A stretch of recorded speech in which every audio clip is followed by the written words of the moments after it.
Uh, Let us all have a moment of silence before we start our service.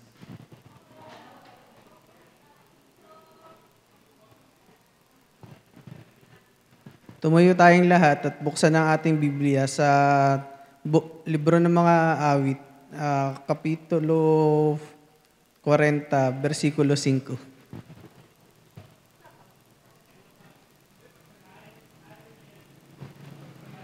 Yahweh aking Diyos, wala akong katulad sa maraming bagay na iyong ginanap. Kung panghasan man, kung sabihin ng lahat, nangangamba akong makalimutan. Panginoon, marami pong salamat sa pagtitipon niyo sa amin ngayong araw. Salamat po sa 24 na anibersaryo ng aming simbahan. Naway bigyan mo po kami ng lakas at talas ng isip para ipahiwatig ang iyong salita. Iiwas niyo kami sa mga pagsubok at kapamahakan.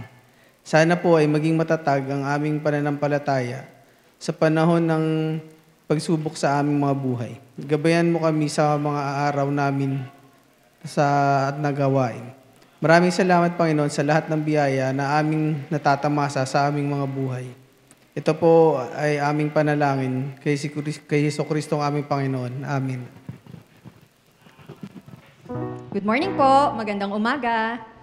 Ngayon po ay magsa-celebrate po tayo ng ating church na 24th year anniversary ng BFEC, Believers Fellowship Evangelical Church. And we are so happy that you are here with us. We are so happy na we can celebrate together.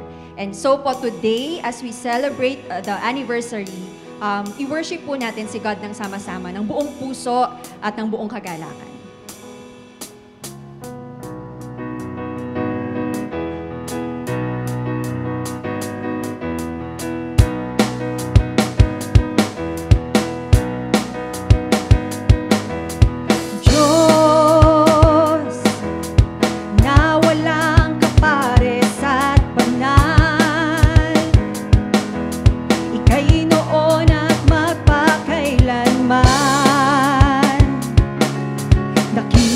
Makapangyari kang Diyos, magpugay ang lahat mong nilikha.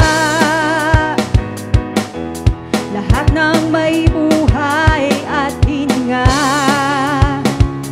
ay sumamba at luwalhatiin ka, luwalhatiin ka sa kalawakan, sa kalangitan, maging sa lupa at karagatan. Luwalhatiin ka, luwalhatiin ka sa puso at isipan, sa kilos at salita ay luwalhatiin ka.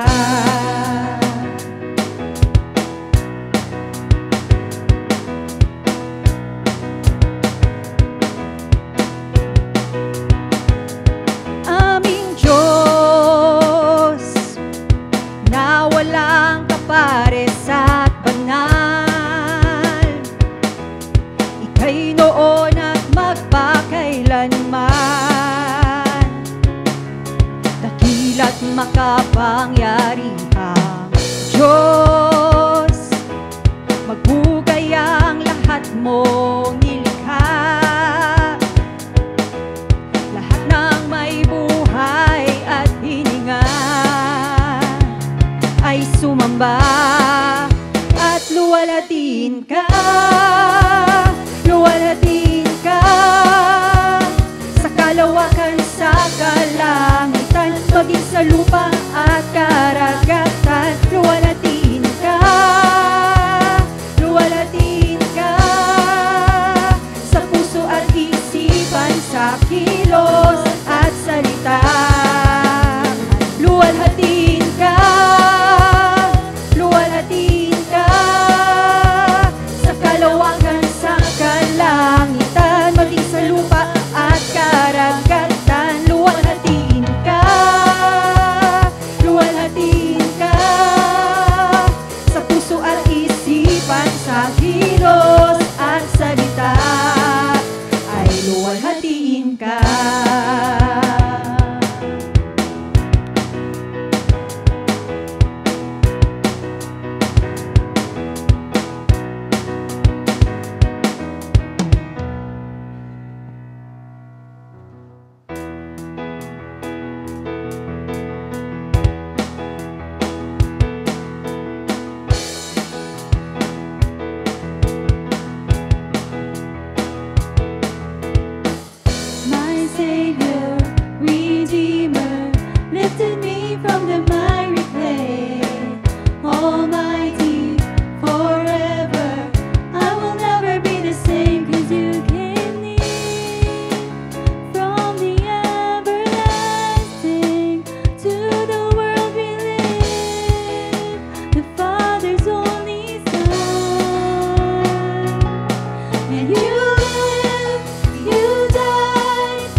Sabi po sa awit 52 verse 9, hindi ako titigil ng pasasalamat sa iyong ginawa.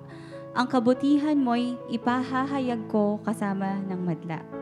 Lubos na pasasalamat at papuri ang ating alay sa ating Panginoon. Sa araw po na ito, as we celebrate the 24th anniversary of Believers Fellowship Evangelical Church, marami po sa atin ang naging saksi sa mga biyaya at pagpapala ng ating Diyos na siyang kumilos at patuloy na kumikilos sa buhay ng bawat isa. Wala po tayong ibang response, kundi ang magpasalamat sa Kanya, lalo na sa pinakamahalagang bagay na ibinigay niya sa atin. At walang iba kundi ang Kanyang anak na si Jesus. Bagamat hindi tayo karapat-dapat, ay ipinakita ng Diyos ang Kanyang pag-ibig sa atin sa pamamagitan ni Jesus, our only Savior and Redeemer. Ngayon po, patuloy natin na ialay ang lahat ng papuri at pasasalamat sa Kanya. Hallelujah! Praise the Lord!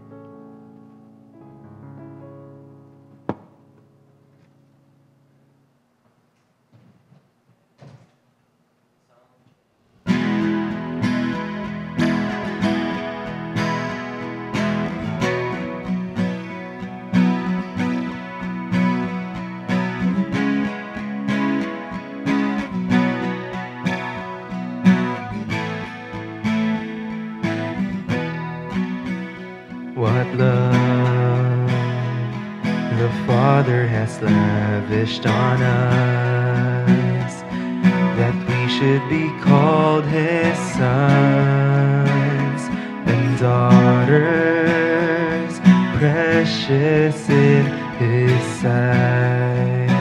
Greater love this world had never seen. He hung on that tree, oh why would He do such a thing for dirty sinners like you and me? Oh God, thank you for loving me. When on the cross you made history, Lord, you died for me. Forever my praise will go to Thee, oh God. Thank you for choosing me to be your child and bear your name. Oh Jesus, I will never cease to sing your praise. Your love is patient and humble and kind. It's greater than all my sin. It always protects and trusts and hopes and will have no end. It's your love that lifted me up from the depths, set my feet on a solid rock, with a firm place to stand. Lord, I always will trust in your loving hand. Oh God, thank you for loving me. When on the cross you made history, Lord, you died for me. Forever my praise will go to Thee, oh God. Thank you for choosing me to be your child and bear your name. Oh Jesus, I will never cease to sing your praise. How wide, how long, how high, how deep, how endless is your love for me. How wide, how long, how high, how deep, how endless is your love for me. Oh God,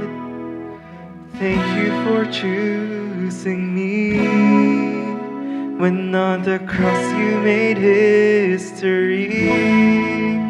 Lord, you died for me forever. My praise will go to thee, oh God.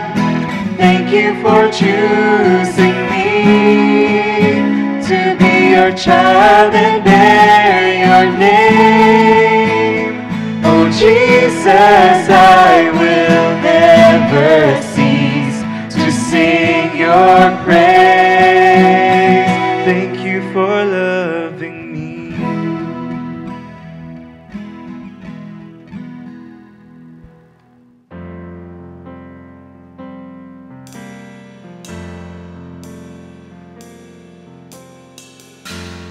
Kaluwalhatian, kataas-taasan, ikaw ang Panginoon.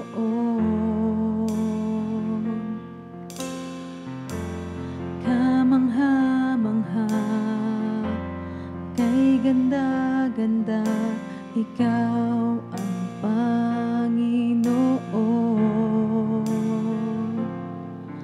Binigay mo ang lahat,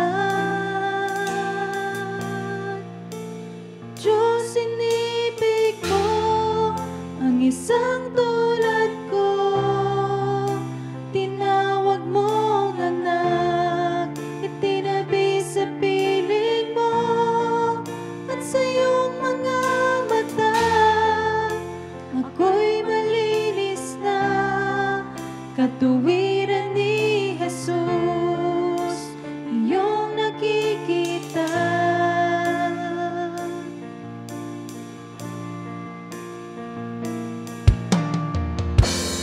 Makapangyarihan, magpakailanman, ikaw ang Panginoon.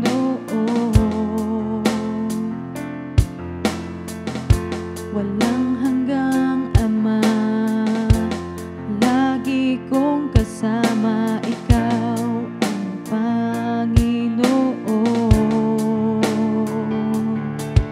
Binigay mo ang lahat, Diyos, inibig mo ang isang tulad ko.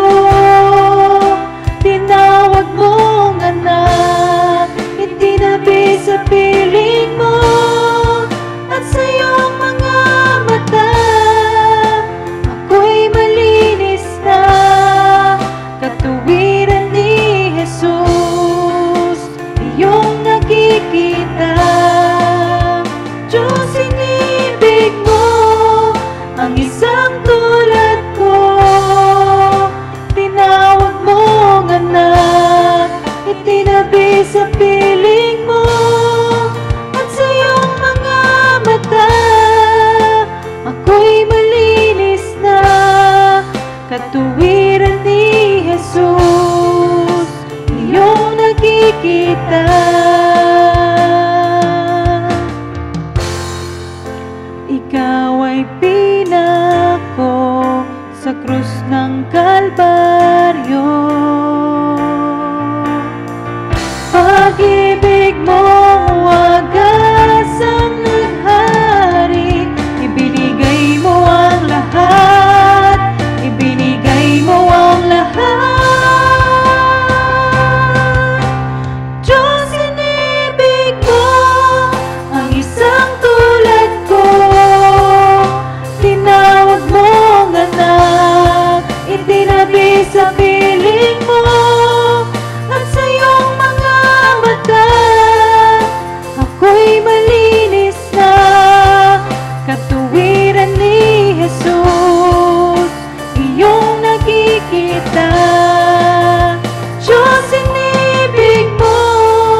Tayo po ay manatili munang nakatayo para po sa pagbasa ng salita ng Diyos.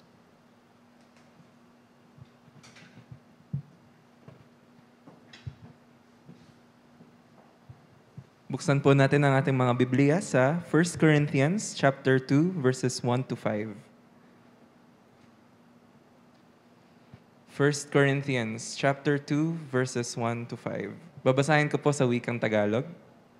Mga kapatid, nang ako'y pumunta riyan, ipinahayag ko sa inyo ang hiwaga ng Diyos, hindi sa pamamagitan ng kahusayan, ng pananalita o ng malawak na karunungan. Sapagkat noong ako'y nariyan, ipinasya kong wala akong ibang ipapaalam sa inyo maliban kay Hesukristo at ang kanyang kamatayan sa krus. Noong ako'y nariyan, ako'y nanghihina at nanginginig sa takot.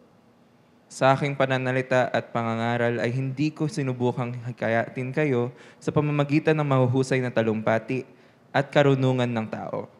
Subalit, nangaral ako sa pamamagitan ng Espiritu, upang ang inyong pananampalataya ay masandig sa kapangyarihan ng Diyos at hindi sa karunungan ng tao. Ang pamagat po ng ating mensahe ngayong umaga ay si Jesus at ang kanyang pagkapako. Tawagin po natin sa harapan si Pastor Peterson Santoso.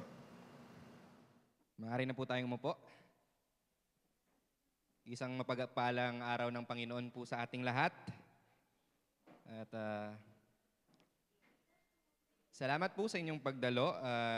Kami po ay nagagalak na kayo po ay kasama namin ngayong umaga sa ating pagsamba sa Diyos. At pinapupurihan din natin ang Diyos sa kanyang kabutihan at katapatan sa ating simbahan for 24 years. Okay. Sige, bago po tayo magsimula, tayo po ay manalangin. Hingin po natin ang pagpapala ng Diyos. Panginoon, kayo po ay aming pinupurit, pinasasalamatan sa umagang ito. Salamat po sa inyong katapatan at kabutihan sa aming simbahan. Salamat po dahil patuloy po kayong kumikilos sa buhay ng bawat isa at patuloy niyo pong ipinapamala sa amin ang inyong biyaya at habag. Panginoon, ngayong umaga ay dalangin namin na gabayan niyo po kami sa aming pag-aaral ng inyong salita. Naway ang banal na Espiritu ay kumilos sa akin at sa bawat isa na nandito na nakikinig.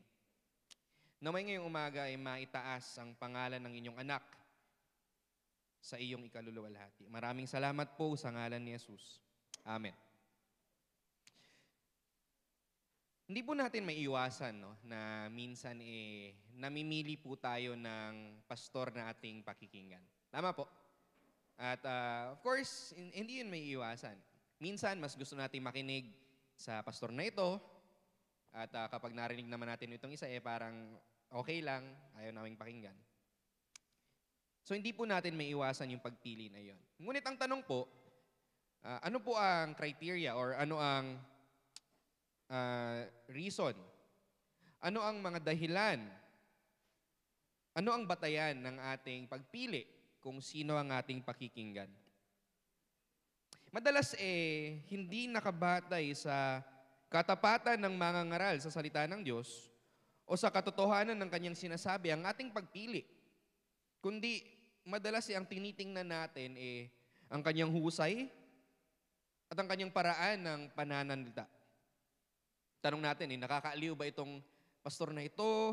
Nakakatawa ba siya? Matalino ba siyang pakinggan? Ngunit, ayon sa binasa po nating talata, ano ba ang sinasabi ng Apostol Pablo? Ano ba ang bagay na dapat nating abangan mula sa isang mangangaral ng salita ng Diyos?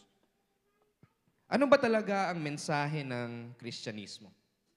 So mayroon po akong tatlong bagay na gustong ibahagi sa inyo mula sa teksto na ating binasa. Una, ang mensahe ng Kristyanismo ay hindi nakadepende sa galing o talento ng mangangaral. Pangalawa, ang mensahe ng Kristyanismo ay si Kristo at ang kanyang pagkapako. Pangatlo, ang mensahe ng Kristyanismo ay pinapangaral at natatanggap sa pamamagitan lamang ng kapangyarihan ng banal na Espiritu. Para sa mga bata na nandito, alalahanin ninyo ang tatlong salitang ito. Okay, mga bata. Una, talento. Pangalawa, Kristo. Pangatlo, Espiritu. Again, una, talento. Pangalawa, Kristo. Pangatlo, Espiritu. Una, ang mensahe ng Kristyanismo ay hindi nakadepende sa galing o talento ng mangangaral. Or for the kids, talento. Sabi sa unang talata, mga kapatid, nang ako'y pumunta riyan, ipinahayag ko sa inyo ang hiwaga ng Diyos, hindi sa pamamagitan ng kahusayan ng pananalita o ng malawak na karunungan. So again, itong binasa po nating talata ay mula sa aklat ng unang Korinto. At ito po ay isang liham na isinulat ng Apostol Pablo para sa iglesia na naroroon sa Korinto. At ang Korinto po ay binubuo ng mga taong Romano-Grego or Grego-Romano. At bilang mga Grego-Romano, ang mga tao po sa Korinto ay matatalino. Sila po ay bihasa sa filosofiya.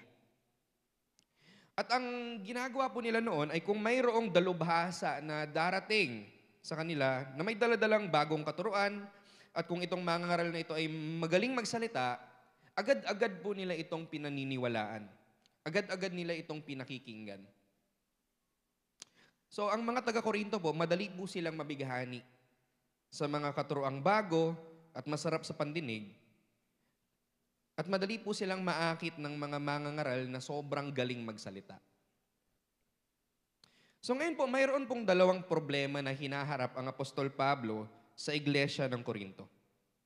Una, mayroong mga taga-Korinto na ayaw siyang pakinggan dahil sobrang simple ng pamamaraan ng pangangaral ni Pablo. At hindi ka nais-nais ang mensaheng daladala niya dahil ang mensahe niya ay tungkol sa isang Hudyo na pinako sa krus. Pangalawang problema, mayroong mga taga-Korinto na natutuksong iwanan ang pananampalataya.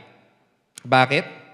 Dahil sila ay naakit ng mga bagong katuruan.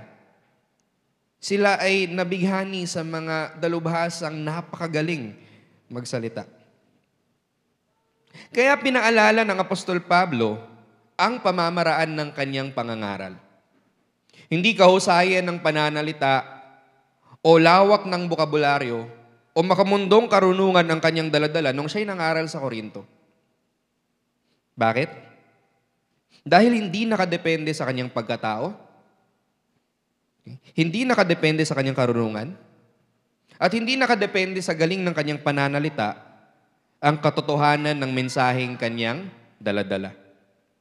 May tiwala si Apostol Pablo na kahit simple lamang ang mensahe at ang kanyang paraan ng pagtuturo, ito ay tatanggapin pa rin ng mga tao. Bakit? Dahil ang mensaheng daladala niya ay tungkol sa hiwaga ng Diyos. Ang Diyos na buhay. Ang Diyos na makapangyarihan sa lahat. Ang Diyos na kayang magbago ng puso't isipan ng mga tao. Ang Diyos na kayang magligtas ng mga taong lubog sa kasalanan. Noong ako'y nasa Bible College pa, naimbitahan akong mag-preach sa isang Christmas youth gathering.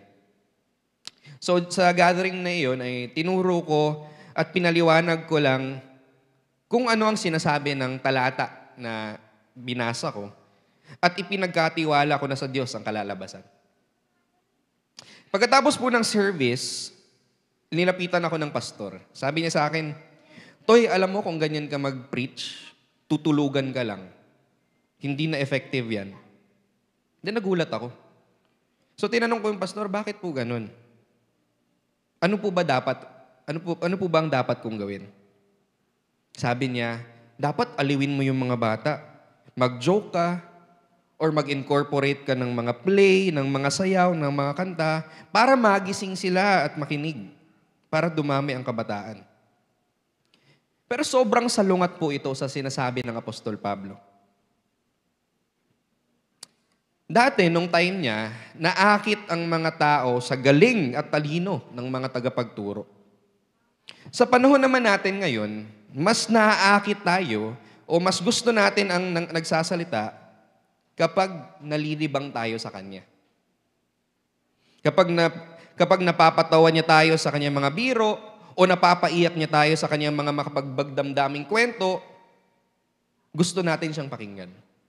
Ngunit hindi dapat nakabatay sa ganong mga pamantayan ng ating pakikinig sa isang mangangaral. Dahil hindi trabaho ng mangangaral ng salita ng Diyos na akitin ang mga tao sa pamamagitan ng mga pamamaraang nakakaaliw o nakakabighani. Dahil hindi nakadepende sa galing o talento ng mangangaral ang katotohanan ng mensahe ng Kristyanismo. Kaya maging maingat po tayo sa ating pinakikinggan. Siguraduhin natin na hindi nangaakit lang ang ating pinakikinggan. Simple at tapat na pangangaral lamang ang nais na makita ng Diyos mula sa Kanyang mga lingkod. Hindi natin kailangan tulungan ng Diyos sa pamamagitan ng paggamit ng mga makamundong paraan upang makinig ang mga tao. Kailangan lamang nating magtiwala na makapangyarihan ang salita ng Diyos. Kaya paano po tayo makakasigurado na ang mangangaral ay tapat? Dapat po inaaral natin ang ating mga Biblia. Suriin natin kung tama ba ang sinasabi ng pastor. Tunay ba na ito ang sinasabi ng kanyang pinaliliwanag na talata? O mga bata, dapat, sabi ng kanta, read your Bible, pray every day. Basahin natin ang ating mga Biblia. Tingnan natin kung anong sinasabi ng Diyos. At manalangin tayo, Lord, bigyan niyo po ako ng kakayahan na maintindihan ito. Bigyan niyo po ako ng kakayahan na paniwalaan ito. At bigyan niyo ako ng kakayahan na sundin ang inyong mga utos. At mga bata, kung mayroon kayong mga talatang hindi maintindihan, pwede kayong magtanong sa inyong mga magulang o magtanong kayo kay pastor. Pastor, ano ba ang sinasabi nitong passage na ito? Hindi ko maintindihan. Para mabigyang linaw.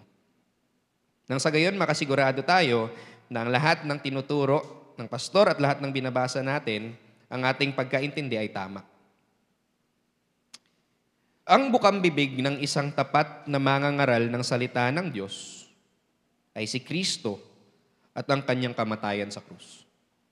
Kung mayroong mangangaral na hindi ito ang focus ng kanyang preaching, then maybe hindi siya tapat. Again, ang bukang bibig ng isang tapat na mangangaral ng salita ng Diyos ay si Kristo at ang kanyang kamatayan sa krus. Dadako tayo ngayon sa ikalawang punto. Ang mensahe ng Kristyanismo ay si Kristo at ang kanyang pagkapako. Sa mga bata, ang keyword is Kristo. Basahin ko po ang ikalawang talata. Sapagkat noong ako'y nariyan, ipinasya kong wala akong ibang ipapaalam sa inyo maliban kay Jesucristo at ang kanyang kamatayan sa krus. So medyo may mistranslation yung mabuting balita Biblia. So sa original Greek, sinasabi sa ikalawang talata na napagdesisyonan ni Pablo na wala siyang ibang nais na malaman mula sa mga taga-Korinto at wala siyang ibang gustong ituro sa kanila kundi si Kristo at ang kanyang pagkamatay sa krus. So ito ang focus ng Apostol Pablo. Ito ang nais niyang makuha at malaman mula sa mga taga-Korinto at ito ang nais niyang ibahagi sa kanila. Ibig sabihin ba nito, wala nang ibang paksa tungkol sa Diyos at sa kanyang salita na nais ituro ni Pablo sa mga taga-Korinto? Hindi. Of course, meron pang ibang subjects ang gustong ituro ni Pablo. So ano ibig sabihin ni Pablo na wala siyang ibang gustong malaman mula sa mga taga-Korinto kundi si Kristo at ang kanyang pagkapako? Binibigyang diin lamang ni Pablo na ang pinakamahalagang bagay, ang pinakasentro ng kanyang mensahe, ang kanyang prioridad sa pangangaral ay ang mensahe tungkol kay Jesus at ang kanyang pagkapako sa krus. Mga kaibigan, ito ang mensahe ng Kristyanismo. Ito ang pinakapundasyon ng ating pananampalataya. Ito ang pinagkaiba ng Kristyanismo sa iba pang mga relihiyon. Ang anak ng Diyos ay nagkatawang tao upang mamatay sa krus para bayaran ang ating mga kasalanan at para ilapit tayong muli sa Diyos. Sa makatuwid, ang mensaheng nais malaman ni Pablo mula sa mga taga-Korinto ay ang Ebanghelyo, ang mabuting balita. Ang Ebanghelyo ay ang mensahe tungkol kay Kristo at ng kanyang pagkamatay sa krus. Si C.S. Lewis, isang tanyag na manunulat at propesor, ay minsang tinanong ng kanyang mga kapwa-propesor. Sabi sa kanya, Lewis, anong pinagkaiba ng relihiyon mo sa iba pang relihiyon ng mga tao? So tiningnan niya, nakasulat sa board yung mga relihiyon, and sinabi niya, ang pinagkaiba ng Kristyanismo sa iba pang mga relihiyon ay ang salitang grace. Ang salitang biyaya. Biyaya. Ang favor ng Diyos na hindi natin deserve. Pabor na ibinigay sa atin ng Diyos kahit na hindi tayo karapat-dapat. Kristyanismo lamang ang nagbibigay diin na tinatanggap ng Diyos ang makasalanang tao, hindi dahil sinisikap niyang maging mabuting tao, kundi dahil lamang sa kanyang biyaya. Tinatanggap ng Diyos ang mga makasalanang tao hindi dahil tayo ay matuwid o mabuti, hindi dahil sinisikap nating sundin ang kanyang mga utos, kundi tinatanggap tayo ng Diyos dahil lamang sa kanyang biyaya. At saan ipinakita ng Diyos sa atin ang kanyang biyaya?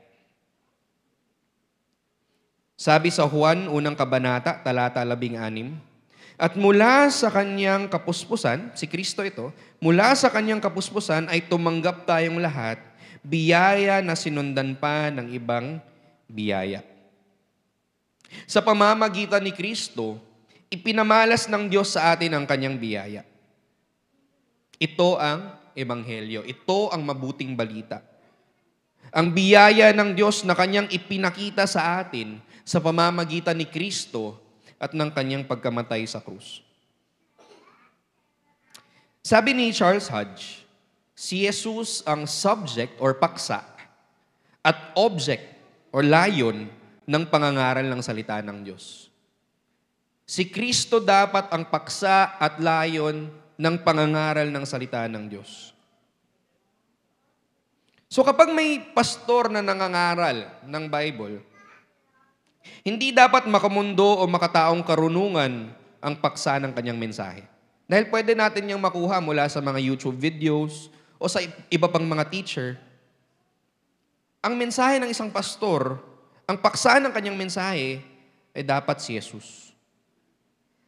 Ang tapat na pangangaral ng salita ng Diyos ay nakasentro kay Jesus, kay Kristo. Si Kristo ay ang ikalawang persona ng Diyos. Siya ang anak ng Diyos. Siya ay puspos ng kaluwalhatian at kabanalan dahil siya ay Diyos. Wala siyang pinagmulan at wala siyang hangganan. At dahil sa lubos na pagmamahal ng Diyos sa kanyang mga hinirang, ipinadala niya ang kanyang anak. Ang kanyang anak ay nagkatawang tao. Bakit kailangang maging tao ng anak ng Diyos? Upang maging kinatawan natin, to represent us. Mga kaibigan, tayo ay nagkasala sa Diyos. At hindi natin kayang iligtas ang ating mga sarili. Kaya kailangan natin ng isang tao na kakatawan sa atin. Ngunit, hindi pwedeng ordinaryong tao lamang siya. Dapat kaya niyang mamuhay ng walang kasalanan at dapat kaya niyang sundin ang lahat ng utos ng Diyos. At hindi lamang yon. Dapat ang taong ito ay tunay na Diyos din. Dahil Diyos lamang ang maaaring magpatawad at maglinis ng ating mga kasalanan. At Diyos lamang ang kayang tiisin ang puot ng Diyos. Diyos lamang ang kayang tumanggap ng buong galit at parusa ng Diyos nang hindi siya namamatay at nawawasak. Sino ang taong ito? Sino ito na tunay na Diyos at tunay na tao rin na kayang magligtas sa atin? Ito ay walang iba kundi si Jesucristo. Siya lamang ang may kakayahang magligtas dahil siya ay tunay na Diyos at tunay na tao. Siya ay namuhay ng perpekto para sa atin at namatay bilang kahalili nating mga makasalanan. At siya ay muling nabuhay. Hindi siya kayang patayin ng kasalanan, hindi siya kayang talunin ni Satanas, at hindi siya maaaring ikulong ng kamatayan. Dahil nagtagumpay siya, lahat ng mananampalataya sa Kanya ay mapapatawad sa kanilang mga kasalanan, mapapalaya mula sa pang-aapi ng dyablo, at maliligtas mula sa pagkaalipin ng kamatayan. Ito ang paksa ng pangangaral ng salita ng Diyos, si Kristo. At hindi lamang siya ang paksa ng pangangaral ng salita ng Diyos, kundi siya rin ang layon. Sabi ni Charles Hodge, ang mga layunin ng pangangaral ng mga tao ay iba-iba. Ang ilan sa mga ito ay makasarili at nakabababa. May ilan na nangangaral kay Kristo dahil sa hidwaan at inggitan. Ang iba naman ay may mga layuning lehitimo, ngunit hindi naman ganoon kahalaga. Tulad ng kapakanan ng tao, ito man ay pansamantala o eternal. Ang tunay, tiyak, at angkop na layunin ng pangangaral ay ang pagdakila kay Kristo at ang kaluwalhatian ni Kristo upang siya ay makilala, sambahin, at sundin. Ito ang layunin ng pangangaral ng salita ng Diyos. Na sa bawat pangangaral, bawat preaching, na itataas si Kristo, na dadakila siya, naluluwalhati siya. At kapag siya ay itinaas, anong mangyayari? Makikilala, sasambahin, at susundin ng mga tao ang Panginoong Hesus. Ang pangangaral ng salita ng Diyos ay tungkol kay Kristo at tungo kay Kristo. Ang paksa at layunin ko ay hindi upang turuan kayo kung paano magkaroon ng masaganang buhay dito sa mundo. Ang layunin ko ay hindi upang maputol ang inyong mga sungay. Ang layunin ko ay hindi upang maging mabuting tao lang kayo. Ang paksa ng pangangaral ko ay si Kristo at ang layunin ko ay makilala ninyo siya. Ang layunin ko ay malaman nyo ang kanyang ginawa upang maligtas kayo. Na maranasan nyo ang kanyang pagmamahal. Nang sa gayon ay kapag kayo ay napuno ng kanyang pagmamahal, makikita nyo na ang tunay na masaganang buhay ay hindi isang buhay na marangya, kundi ang buhay na nakay Kristo. Kapag kayo ay napuno ng pagmamahal ni Kristo, hindi na kayo kailangang pilitin na iwanan ang inyong mga kasalanan, kundi bukal na sa inyong loob na hiwalayan ang mga ito dahil sa pagmamahal nyo kay Kristo. At hindi na kayo kailangang puwersahin pa na sundin ang mga utos niya dahil buong puso nyo nang susundin si Kristo dahil mahal niyo siya. Yun ang layunin ng pangangaral ng salita ng Diyos. Hindi upang turuan kayo paano maging mabuting tao o iwanan ang mga maling gawa, kundi makilala nyo ang Panginoon. At hayaan na siya ang magbago sa mga buhay nyo. Na ang pagmamahal nyo sa Kanya ang dahilan kung bakit nyo naiiwanan ang inyong kasalanan at bakit nyo nasusundin ang Kanyang mga utos. Sapagkat naipamalas niya na sa inyo ang kanyang pagmamahal at nais niyo na siyang mahalin bilang response sa kanya. Ngayon, paano natin matatanggap ang mensaheng ito? Pangatlo, ang mensahe ng Kristyanismo ay pinapangaral at natatanggap sa pamamagitan lamang ng kapangyarihan ng banal na Espiritu. Para sa mga bata, ang keyword ay Espiritu. Babasahin ko po ang 3 hanggang 5 talata. Noong ako'y nariyan, ako'y nangihina at nanginginig sa takot. Sa aking pananalita at pangangaral ay hindi ko sinubukang hikayatin kayo sa pamamagitan ng mahuhusay na talumpati at karunungan ng tao. Subalit, nangaral ako sa pamamagitan ng kapangyarihan ng Espiritu upang ang inyong pananampalataya ay masandig sa kapangyarihan ng Diyos at hindi sa karunungan ng tao. So ayon sa 3 talata, aminado si Pablo na siya ay nanghina at nanginig sa takot nang siya'y pumunta sa Korinto. Bakit? Dahil ba takot si Pablo sa mga taga-Korinto? Takot siyang magkamali? Takot siyang hindi siya tatanggapin? Hindi. Nang hina at nanginig ang Apostol Pablo, dahil alam niya na kung siya ay aasa sa kanyang sariling kakayahan, hindi niya kaya at hindi siya karapat-dapat na mangaral ng salita ng Diyos. Wala siyang kapangyarihan upang ipaunawa at ipatanggap sa mga tao ang mensahe ng Ebanghelyo. Then verse 4, sabi, sa aking pananalita at pangangaral ay hindi ko sinubukang hikayatin kayo sa pamamagitan ng mahuhusay na talumpati at karunungan ng tao. So hindi ba kaya ni Apostol Pablo na magtunog na matalino? Hindi. I mean, kaya niya. Bakit? Si Pablo ay isang matalinong Hudyo. Siya ay nag-aral sa ilalim ng isang dalubhasang Hudyo na si Gamaliel. Siya ay isang mamamayang Romano at mayroon din siyang alam sa filosofiya at sa retorika. Kung babasahin po natin ang mga gawa, Kabanata 17, Acts 17, makikita natin na si Pablo ay nangaral sa Areopagus. At ang mga nakikinig sa kanya ay mga pilosopo, mga Stoics, okay, ay naroon, at iba pa. Pinamalas niya ang kanyang kaalaman sa filosofiya sa Acts 17 at nagbanggit din siya ng mga talata mula sa mga libro ng mga Gregong pilosopo at makata. So kaya ni Pablo, matalino si Pablo. Ngunit hindi ito pinamalas o ipinagmayabang ni Pablo. Nang mangaral siya sa Korinto, ay simpleng mensahe at simpleng pananalita lamang ang kanyang gamit. Bakit? Sabi sa last part ng verse 4 hanggang verse 5, subalit nangaral ako sa pamamagitan ng kapangyarihan ng Espiritu upang ang inyong pananampalataya ay masandig sa kapangyarihan ng Diyos at hindi sa karunungan ng tao. Alam ni Pablo na may tendency ang mga taga-Korinto na tumanggap ng katuruan kapag ito ay tunog matalino. Ngunit sinadya ni Pablo na hindi gawin ito. Sa halip, siya ay umasa sa kapangyarihan ng Diyos Espiritu upang bigyan siya ng karunungan sa kanyang pangangaral. At upang ang pananampalataya ng mga tao ay hindi nakadepende sa kanyang galing at talino, kundi sa kapangyarihan ng Diyos Espiritu.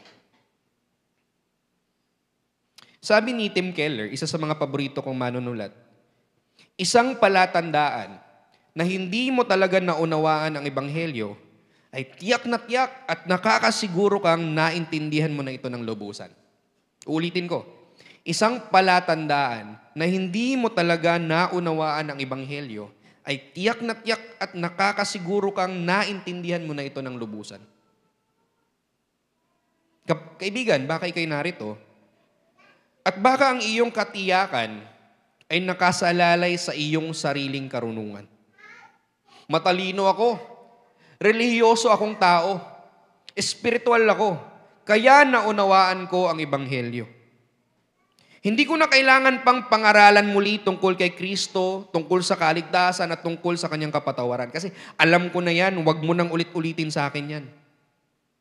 Kaibigan, kailanman ay hindi ka darating sa punto na hindi mo na kailangan ng Ebanghelyo. At mali ang kaisipan na dahil sa ating karunungan, ating pagkarelihiyoso, ating pagiging espiritual, naunawaan natin ang Ebanghelyo. Hindi. Ang Ebanghelyo ay natatanggap lamang natin sa pamamagitan ng kapangyarihan ng banal na Espiritu. Sabi sa Roma, Kabanata 3, talata 10 hanggang 11, walang matuwid, wala kahit isa. Wala ni isang nakakaunawa, wala ni isang humahanap sa Diyos. Walang sino man sa atin ang gustong unawain at kilalanin ang Diyos. Walang ni isa po sa atin dito ang naghahanap sa Diyos. Dahil hindi tayo matuwid. Punong-puno tayo ng kasalanan. Nagkakasala tayo araw-araw sa isip, sa salita at sa gawa. Tayo po ay mga rebelde laban sa Diyos. Tingin natin, mahal natin ang Diyos, pero salungat ang ating iniisip, salungat ang ating kinikilos, salungat ang ating sinasabi, sa pag-confess na mahal natin ang Diyos dahil tayo ay makasalanan. Hindi natin kayang lumapit sa Kanya dahil hindi natin gustong lumapit sa Kanya dahil tayo ay makasalanan. At tanging pagkilos lamang ng banal na Espiritu ang ating pag-asa upang ating maunawaan at matanggap ang Ebanghelyo. Sabi ni Jesus sa 3 kabanata ng Juan, "Tandaan mo ang sinasabi kong ito, malibang ang isang tao ay ipanganak sa pamamagitan ng tubig at ng Espiritu, hindi siya makakapasok sa kaharian ng Diyos." 6 hanggang 8 talata, "Ang taong ipinanganak sa laman ay laman, at ang ipinanganak sa Espiritu ay Espiritu. Huwag kang magtaka na sinabi ko sa iyo, kayong lahat ay kailangang ipanganak na muli. Umiihip ang hangin kung saan nito nais at naririnig mo ang ugong nito, ngunit hindi mo alam kung saan ito nanggaling at kung saan ito pupunta. Ganoon din ang bawat ipinanganak sa Espiritu." May tanong ako sa inyo.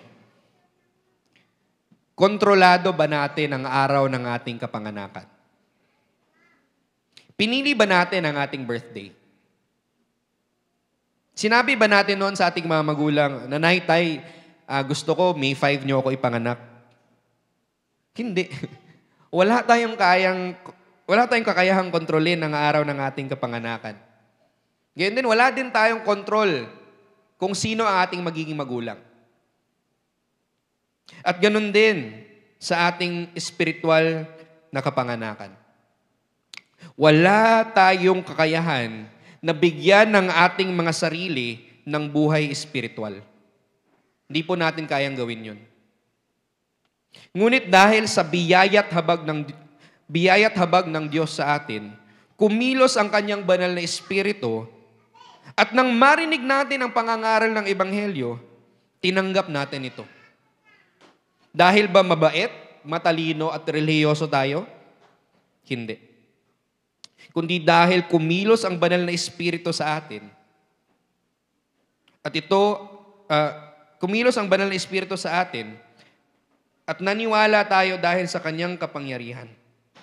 Nanampalataya tayo at nagkaroon ng buhay espiritual dahil sa makapangyarihang pagkilos ng banal na Espiritu.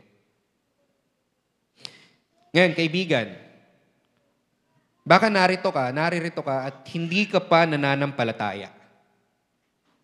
Hindi aksidente na dinala ka ng Diyos dito. Marahil ay habang nakikinig ka sa mensaheng ito, kumikilos ang banal na Espiritu sa iyo. Huwag kang magrebelde. Huwag mo itong labanan. Aminin mo na ikaw ay makasalanan, na matagal mo nang tinatakbuhan ng Diyos, na karapat-dapat kang parusahan ng Diyos. Ngunit, inaalok sa iyo ng Diyos ang Kanyang kapatawaran. Pinakita na niya na siya ay makapangyarihan at kaya niyang iligtas ang mga makasalanang katulad mo. Dahil ang Kanyang anak na si Jesus ay namatay na para sa ating kasalanan. Manampalataya ka kay Jesus at huhugasan niya ang iyong kasalanan at ituturing ka ng anak ng Diyos. At ang pangako niya sa lahat ng mananampalataya sa Kanyang anak ay kasama na natin siya at hindi niya kailanman tayo iiwan. At kaibigan, kung ikay narito at sa tingin mo, ikaw ang dahilan kung bakit ka naligtas. Decision mo ang dahilan kung bakit ka pinatawad ng Diyos. Sana'y naituwid ka ng salita ng Diyos ngayong umaga. Kaibigan, biyaya lamang ng Diyos ang dahilan kung bakit ka nananampalataya. Kapangyarihan ng Diyos ang dahilan kung bakit ka naligtas. Kaya kaibigan, magsisi ka at pasalamatan at papurihan mo ang Diyos dahil kahit hindi ka karapat-dapat, pinili ka niyang maging anak niya. Mahal ka ng Diyos kaya ka niya itinutuwid. Sabi sa Hebrews 12:7, "Tiisin ninyo ang lahat ng hirap tulad sa pagtutuwid ng isang ama, dahil ito'y nagpapakilalang kayo'y tinatanggap ng Diyos bilang tunay niyang mga anak." In summary, again, ang first point, ang mensahe ng Kristyanismo ay hindi nakadepende sa galing o talento ng mangangaral or talento. Pangalawa, ang mensahe ng Kristyanismo ay si Jesus at ang kanyang pagkapako or Kristo. Pangatlo, ang mensahe ng Kristyanismo ay pinapangaral at natatanggap sa pamamagitan lamang ng kapangyarihan ng banal na Espiritu or Espiritu. Sa mata ng mga natural at ordinaryong tao, hindi katanggap-tanggap ang mensahe ng Ebanghelyo.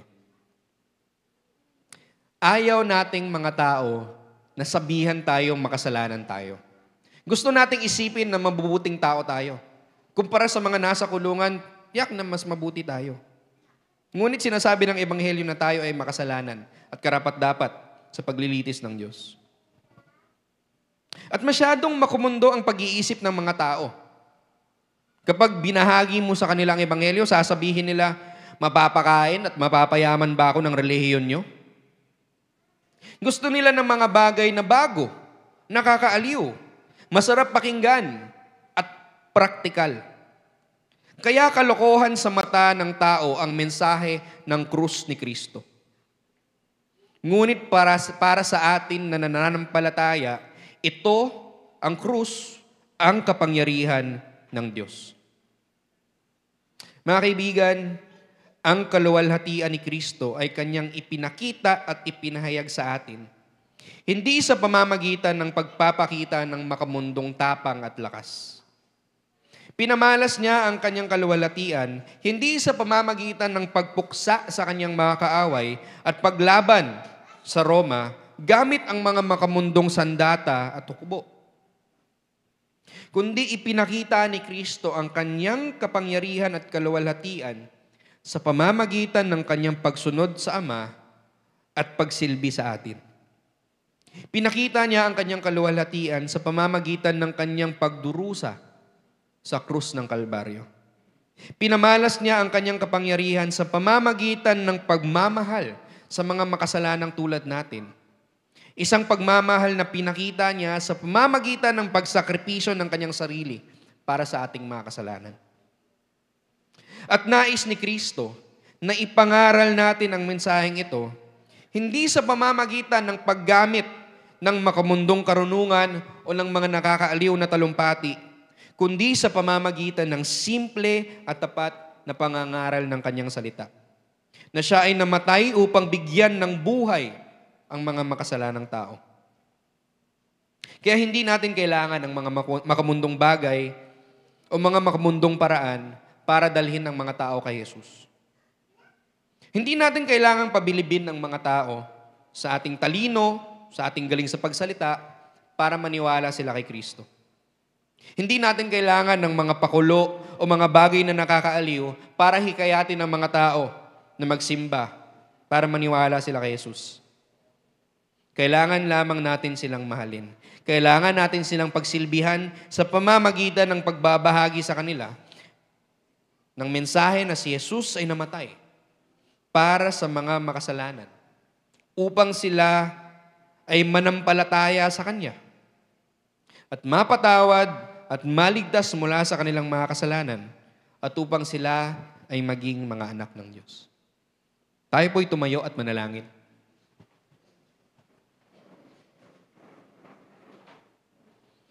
Aming Ama na nasa langit, kami po ay taos-pusong nagpapasalamat dahil sa salita na aming narinig ngayong umaga.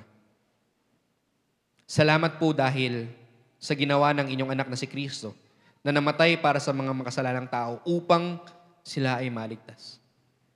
Panginoon, kung mayroon pong tao na naririto ngayon na hindi pa sumasampalataya kay Kristo, naway kumilos ang inyong banal na Espiritu sa Kanya upang Kanyang maunawaan na siya ay makasalanan at kailangan niya si Kristo bilang Kanyang Panginoon at tagapagligtas. At Panginoon, kaming mga mananampalataya ngayong umaga, naway bigyan niyo kami ng humility, ng pagpapakumbaba. Naway hindi namin isipin na ang aming talento o galing ang dahilan kung bakit kami nanampalataya, na ang aming talento at galing ang dahilan kung bakit epektibo ang aming pangangaral ng salita ng Diyos. Hindi. Naway ibalik niyo po kami sa katotohanan na ang banal na Espiritu lamang ang kayang magligtas ng mga makasalanan. At kami po ay simpleng mga instrumento lamang na inyong ginagamit para tawagin ang iyong mga hinirang sa iyo. Panginoon, naway pagbalain niyo po ang pangangaral ng salita ng Diyos. Naway tumatak po ito sa aming puso't isipan. Naway paniwalaan po namin ito at naway maisabuhay po namin ang aming narinig. Maraming salamat po sa ngalan ni Jesus. Amen at amen. Manatili po tayong nakatayo para sa ating benediction.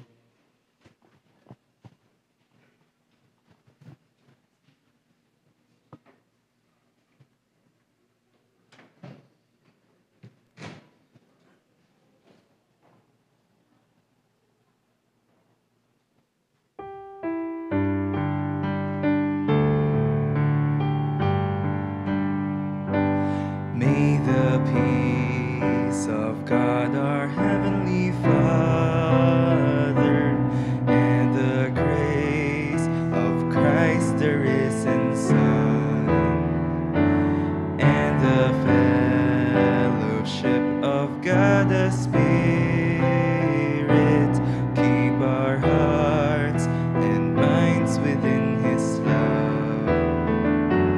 And to Him be praise for His glorious reign from the depths of earth to the heights of heaven. We declare the name of the Lamb once slain, Christ eternal, the King of kings.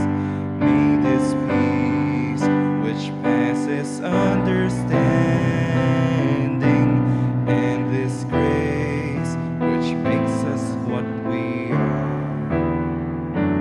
and this fellowship of His communion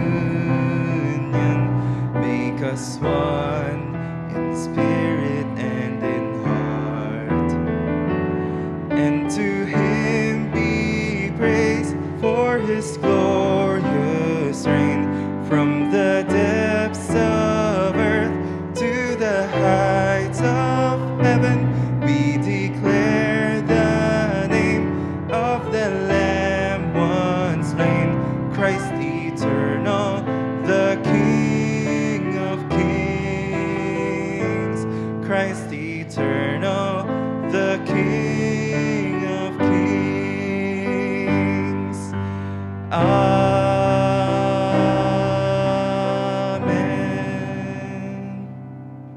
You may now be seated. Maraming salamat po sa inyong pagdalo. Maaari na po tayong umupo. Okay. At thank you po sa pag-join sa amin sa aming 24th anniversary. At nais ko lamang po kayong i-invite na welcome po kayong dumalo sa amin every Sunday na makipag-worship sa amin.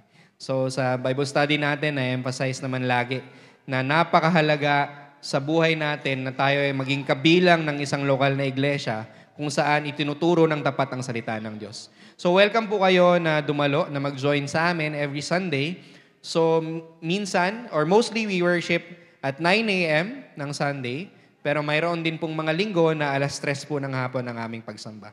So i-inform lang po namin kayo kung ano ang case. So sana po, hindi lamang po ngayon, kundi kada Sunday ay kasama namin kayo sa aming pagsamba. At manatili lamang po tayong nakaupo at mamaya-maya ay mayroon tayong pagsasalo-salo na gagawin. Mayroon pong pagkain. So feel free to fellowship with one another. So sit back, relax, and just enjoy the presence ng bawat isa. Maraming salamat po.